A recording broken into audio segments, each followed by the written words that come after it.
At my brother's graduation party, my chair had a sign that said, "The Failure." My mom snorted and said, "Well, you never did much." So I raised my glass and said, "Here's to being the only one who pays the bills." She scoffed until I pulled out the deed to her house and said one final thing before leaving. I'm 32, and I can't remember a time when my family didn't make me feel like I was falling short. Maybe I was always a little different from the rest of them. I didn't follow the same path my parents laid out. I didn't go to the same prestigious college that Thomas, my younger brother, did. I wasn't on track for some high-paying job with a title that made my mom and dad proud. To them, I was just the disappointment. It's funny because I always thought I could make peace with it. For years, I tried to do what I could to not rock the boat, tried to show up to the big events, even when I knew it'd make me feel small. But last weekend, something snapped. It was my brother's graduation party, and for once, I felt like I couldn't sit quietly on the sidelines anymore. Let me backtrack a little. Growing up, Thomas was always the favorite. He was the charming, ambitious one who checked all the boxes. My parents never hid their preference for him. It wasn't that they outright told me I was a failure or anything like that, but their actions spoke louder than words. When they talked about his future, it was like they saw him as the culmination of all their hopes and dreams.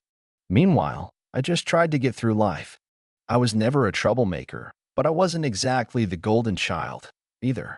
I dropped out of college a year before graduating, and after that, I worked a few dead-end jobs before finally landing a position at a local design firm. It paid the bills, but I couldn't deny that it wasn't the career my parents expected for me.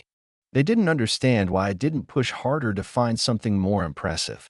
Every time I'd bring up my job, I could tell they were polite about it, but they didn't really see it as enough. So when I showed up to Thomas's graduation party, I already knew the dynamic. It was going to be all about him. And I guess I had resigned myself to being the background character once again. But I wasn't prepared for what happened once I walked into that room. The party was at my parents' house, the same place they'd always lived. It was a big, old place, but to be honest, it had started feeling more like a burden than a blessing.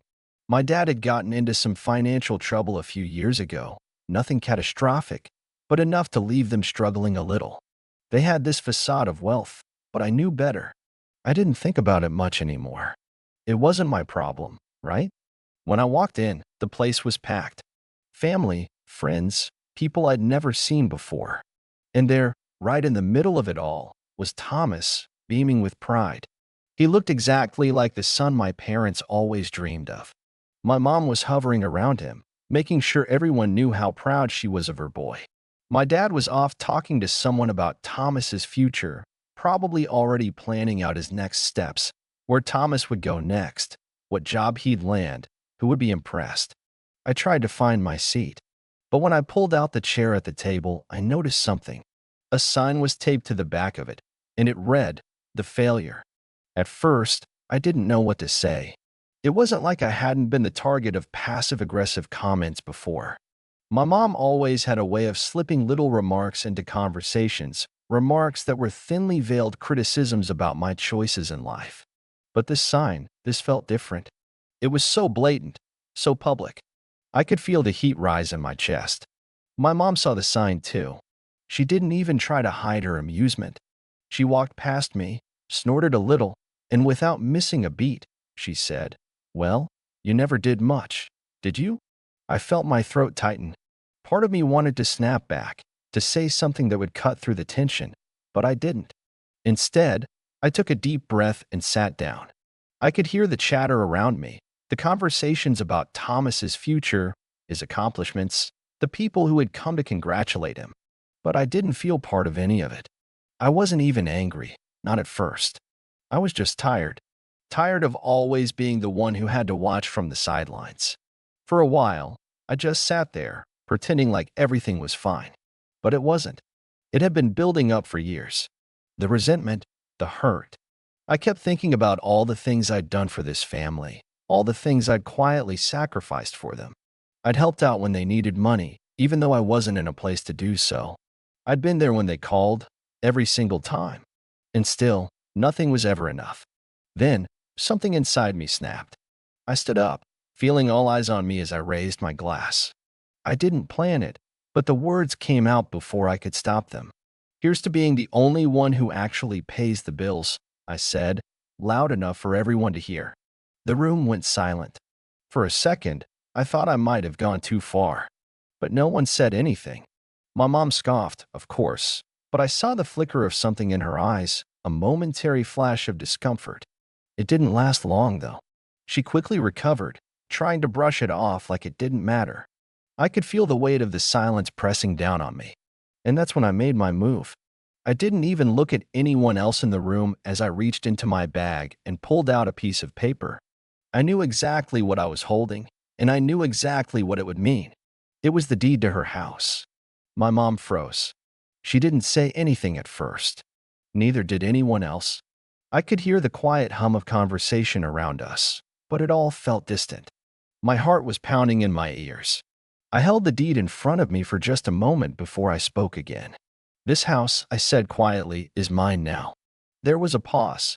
The air seemed to thicken. My mom's face shifted, her eyes narrowing as if she was trying to process what I was saying. I knew she didn't want to believe it, but I wasn't done. I couldn't be. Before I left, I turned around one last time, locking eyes with her. "You can thank me later," I said, and then I walked out. The tension in the house that night was thick, and as I stepped outside, I could feel the weight of what I had just done. My hands were shaking, but I wasn't scared. I wasn't even angry anymore. I felt numb, almost, but also a little relieved. I had said my piece, and for the first time in years, I wasn't hiding from them anymore. I wasn't going to let them make me feel like I didn't matter. I didn't stay long outside. I didn't want to give them the satisfaction of seeing me hesitate. I made my way to my car, every step feeling heavier than the last. I could still hear the muffled voices from inside, some of them rising as they realized what had happened. I didn't know how long I'd been gone when my phone buzzed, but I didn't need to look at it. I already knew who it was. My mom. I let the phone ring out. A few minutes later, my dad called. Then Thomas. The texts came flooding in, but I kept my phone on silent. I wasn't ready to hear their excuses, their anger, their anything. They had always been so quick to brush me off or make me feel less than. Now it was their turn to sit in the discomfort. As I drove away from their house, I kept thinking about everything that had led up to that moment. The years of trying to make them proud, the endless cycle of disappointment, and the way they treated me like I was just a footnote in their picture-perfect family. But the thing that really stayed with me, the thing that kept me up that night, was the look on my mom's face when I pulled out that deed. She didn't cry, didn't scream. She just froze. And that, somehow, was worse than anything. It was like she didn't even know who I was anymore. Like I wasn't her daughter. I tried to sleep that night, but every time I closed my eyes, I could feel the tension in that room again. The way Thomas had looked at me confused, yes, but also detached. I thought maybe he'd be the one to stand up for me, maybe say something. But no, he didn't. He just sat there, probably in shock, trying to process what was happening. He never did have a spine when it came to confronting my mom. He was always her favorite, always the one who got everything handed to him on a silver platter. The next day, I got a call from my mom.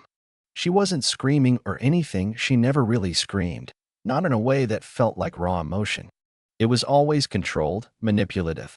Her voice was tight, the calm before the storm. "You think you can just waltz in here and take my house, then walk out like nothing happened," she said. "You've crossed a line this time, and you'll regret it." I felt the anger rise in me, but I kept my voice steady. I wasn't going to let her pull me back into that cycle of guilt and manipulation. "I didn't take your house.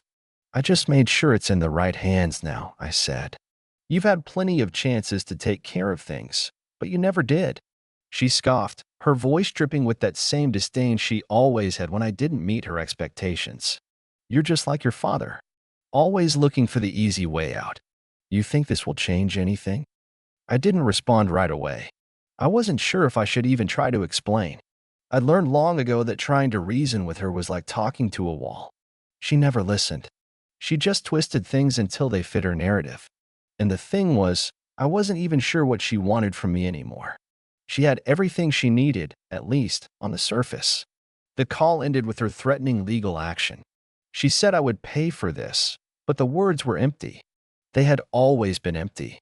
It was her way of trying to scare me into submission, of making me feel like I was the one who was wrong.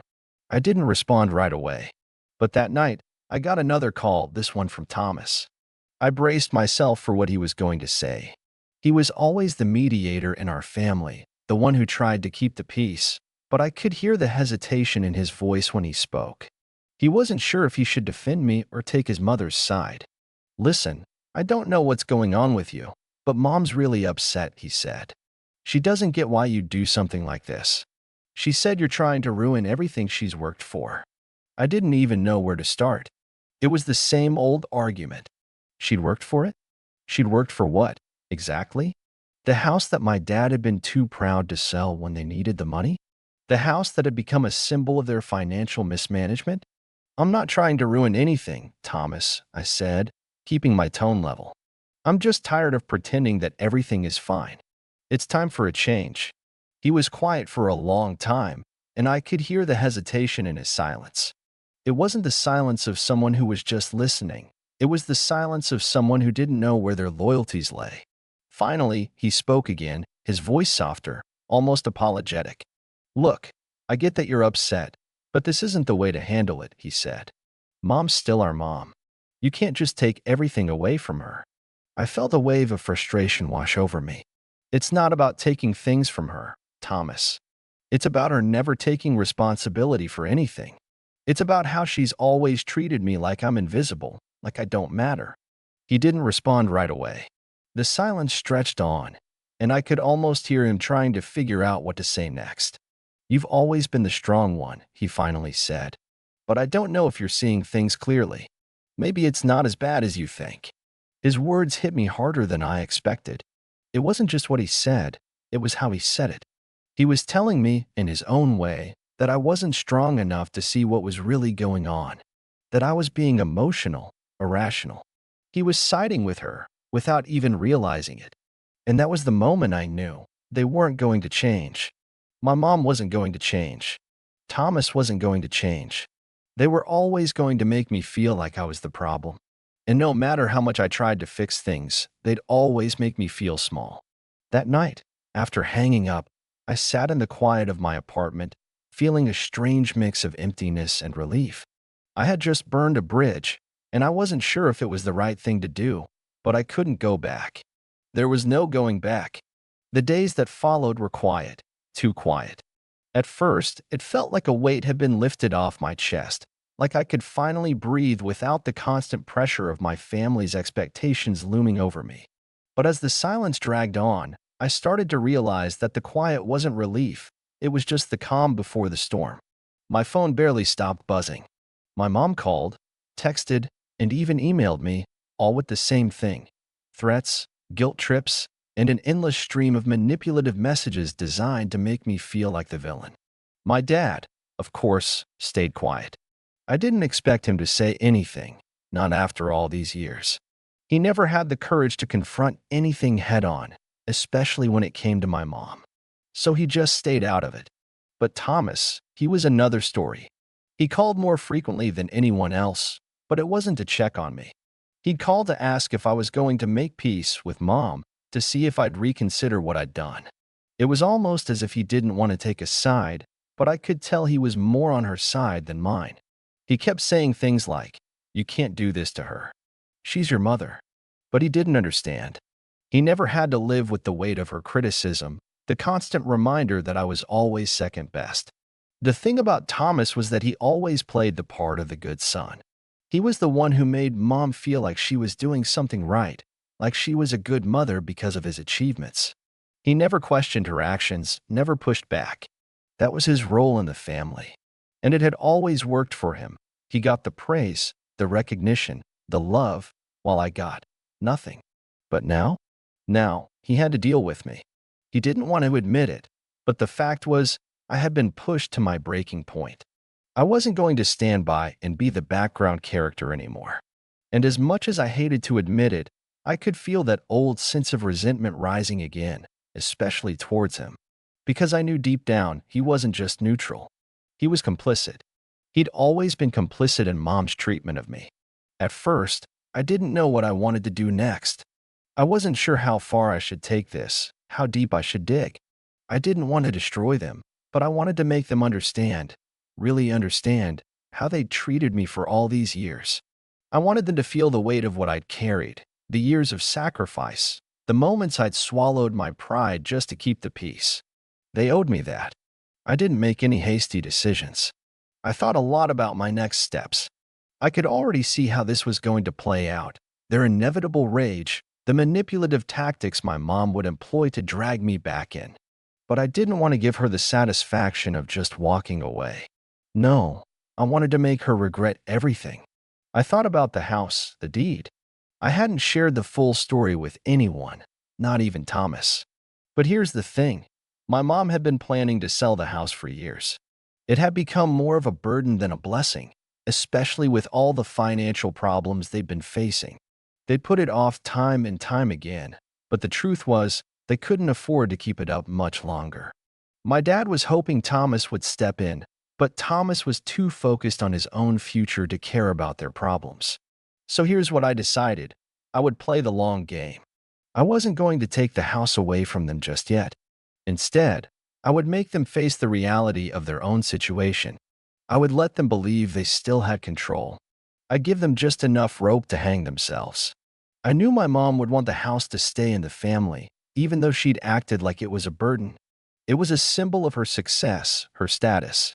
But the truth was, she wasn't going to be able to keep it much longer without serious financial help, and she didn't have any way of getting it. That's where I would come in. The first thing I did was call a few real estate agents. I wanted to get an idea of the house's true market value, its condition, what I could sell it for if I ever needed to. The numbers were eye-opening. The house had serious issues, structural problems, an outdated roof, plumbing that was practically falling apart.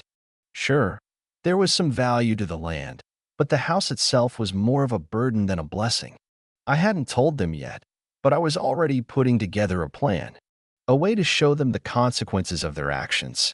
I wasn't going to do anything drastic, not yet, but I was going to make them understand what it felt like to lose control. One morning, about a week after the party, I got a call from my mom. She was furious, her voice trembling with rage. "Don't think for a second that you've won, because you haven't," she said, her tone sharp. "You think you can just take everything from me and walk away like nothing happened? You're wrong. I'll take you to court if I have to. I'll fight you for everything you have." Her threats were nothing new. I'd heard them 1,000 times before. But there was something different in her voice this time. It was a mix of fear and desperation. She knew I had leverage now. She knew that the house wasn't just a symbol of her success anymore. It was a ticking time bomb. I didn't say much. I didn't need to. I let her rant for a few more minutes before I calmly told her, "I think you're going to need more than just threats this time, Mom. Maybe you should start thinking about your next move." I could almost hear her pulse racing on the other end of the line, but I hung up before she could say anything else. That afternoon, I paid a visit to the bank. I wanted to make sure the deed to the house was secure in my name, just in case she tried anything. I wasn't taking any chances. The bank confirmed that everything was in order, and I felt a strange sense of power wash over me. But it wasn't enough. Not yet. I wanted to make them sweat. I wanted them to feel the pressure of knowing that everything they had was on the line. I didn't need to go to court. I didn't need to get lawyers involved. I just needed to let them stew in their own mess, let them realize that the life they'd built on the backs of their kids was falling apart. And when they did, that's when I'd finally make my move. But until then, I kept my cards close to my chest. I didn't need to rush. The longer I let them think they still had the upper hand, the sweeter my revenge would be when it finally came. The weeks that followed were filled with an eerie kind of tension. It wasn't immediate, but I could feel the storm brewing. My mom's calls and messages continued to pour in, but I learned to ignore them. My dad, as expected, stayed silent. He never really had the nerve to intervene when things got messy. But Thomas, he couldn't let it go. He called me one morning, his voice strained, almost pleading. "Can we just talk? Mom's not going to back down, and I don't know how much longer I can stay out of it, he said. She's losing it. This isn't helping anyone. I wasn't surprised. He was scared. He had always been scared of confronting our mother, scared of the fallout. And now, that fear was creeping into everything else. I'm not backing down either, Thomas, I told him, trying to keep my tone steady. You need to realize what this is about. It's not just about the house, it's about the way she's treated me my whole life. She thinks she can push me around, make me feel like I'm nothing, but I'm done with it.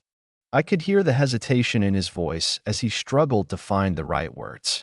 He was too much like her in some ways, always trying to placate everyone, always trying to keep the peace, even when it meant sacrificing his own sense of self.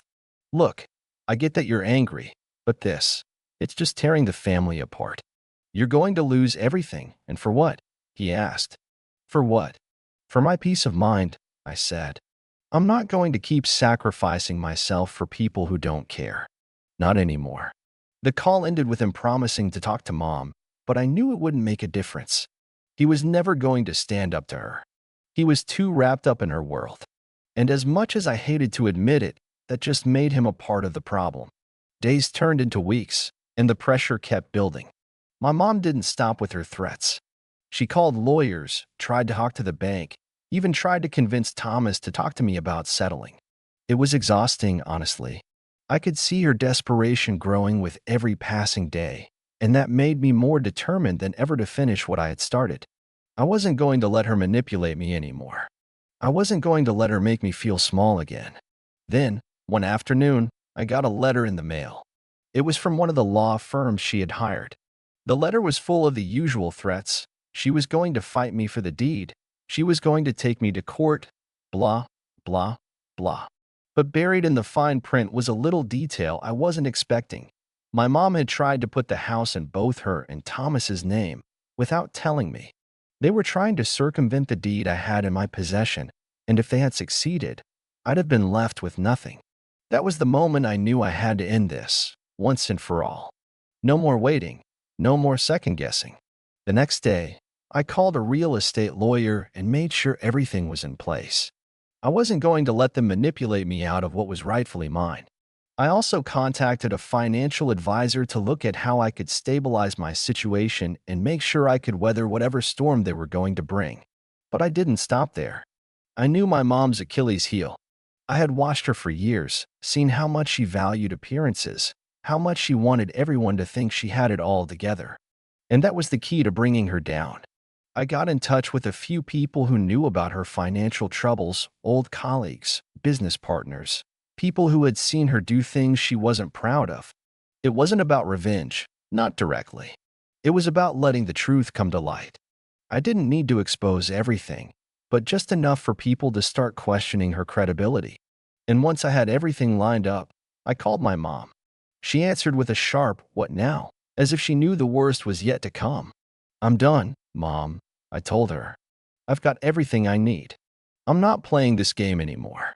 There was silence on the other end of the line, but I could feel her seething. "You think you can just take it all from me, don't you? I've worked my whole life for that house, for this family, and you're just going to tear it all down." I didn't let her guilt trip me this time. "You've worked your whole life for a facade, Mom, and I'm done living in it. The house is mine now. You'll have to find another way to survive." I could hear her trying to catch her breath, her anger bubbling to the surface. But I wasn't done. "I've already contacted a few people about your financial situation and the things you've tried to hide over the years. It's only a matter of time before the truth comes out. You've spent your whole life trying to control me, trying to control this family, but it's over now. This is your wake-up call." I hung up before she could say anything else, before she could try to turn the tables. And then, for the first time in years, I felt a sense of relief. I had finally taken control of my own life. They couldn't take that from me anymore. Within a few days, things started to spiral for my mom. The people I had contacted began to talk, and the truth about her financial mismanagement and the shady deals she had made started to spread. People who had once respected her began to back away, and her so-called perfect life started to unravel. The pressure was mounting, and I could see it in the way she spoke to Thomas. He was caught between his loyalty to her and his growing realization that things were far worse than he had been led to believe. But even then, my mom didn't back down. She still called, still sent messages, but now there was a different kind of urgency in her voice. She was scared, and that was all I needed. A few weeks later, I was sitting in my apartment when I got a call from Thomas. He didn't even wait for me to say hello before he started talking. "Mom's asking for a meeting," he said. "She wants to talk things through. She says she'll make it right if you'll just come back to the table." I almost laughed. "Make it right?" I repeated, incredulously. "Thomas, she's had every chance to make things right. She's the one who pushed me to this point."